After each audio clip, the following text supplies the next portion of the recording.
Hello and welcome to another Thomas Can Do It So Can You video. This segment we're gonna discuss the steps that I've taken to install my Vevor Ionizer machine. Now, what is an ionizer machine? It's an alkaline water producing machine. Yes, it increases your pH, right? And then also alkaline is also good because it neutralizes acid in your bloodstream. So that's very healthy water that you're receiving out of this machine, and that's good for you, okay? So let's get started. The steps that I've taken. First, I took my ionizer out of the box. On the bottom of my ionizer, there was I'm gonna show you here. There was an inlet and an outlet, okay? What I've done, I've cut the two PE hoses that came with the machine. You had a PE hose, flexible. This is a 3/8 inch. And then you had the more sturdy one, which was a 1/4 inch. Now, the 3/8 inch hose, I cut them to length and I inserted it inside of the inlet, and I used the little PV clamp to clamp it on to secure the hose to the fitting.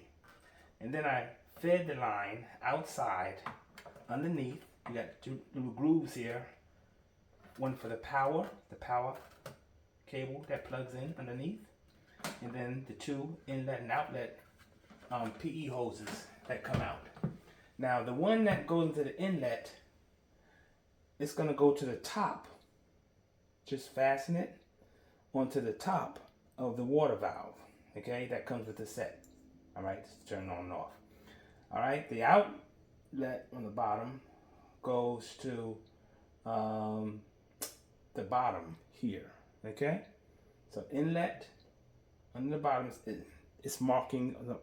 It's clear marked on the bottom in black, and it says inlet. That's going to go to the top of the water valve, and the other one for outlet goes down here to the bottom. Right? Okay, now from here, this device that came within the set, I already had my countertop, this granite top, already had holes in it because I had that for my little hand sanitizer plunger. I just removed it and I put this in its place with a washer underneath. And then on the bottom, I put a washer on there, and then the washer, the grommet, and then the washer, and then I screwed it on there, and that keeps it nice and sealed, right? So no water and saturation get up underneath there and cause any damage. Now let me show you what I did underneath. Underneath was relatively easy. That PE, 1/4 inch PE that came from the water valve top, I just cut it. I put a T-splice right here from my main. I turn my water valve off. Number one, first thing you do, turn the water valve off. I disconnected this 3/8 inch hose that was connected to my water valve. Disconnected that, and I cut it. I cut it right here. And then I got this T connector, and I put that on there. So these T connectors are very simple. You can do is plug the hose in. Once you insert it, it secures itself.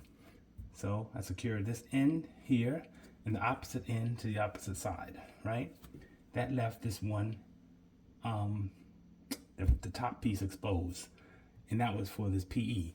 Now the PE 1/4 inch was too small, so what I had to do some modifications. I used the 3/8 inch hose, and then I stuck my PE 1/4 inch into the 3/8 inch, and I put it in there.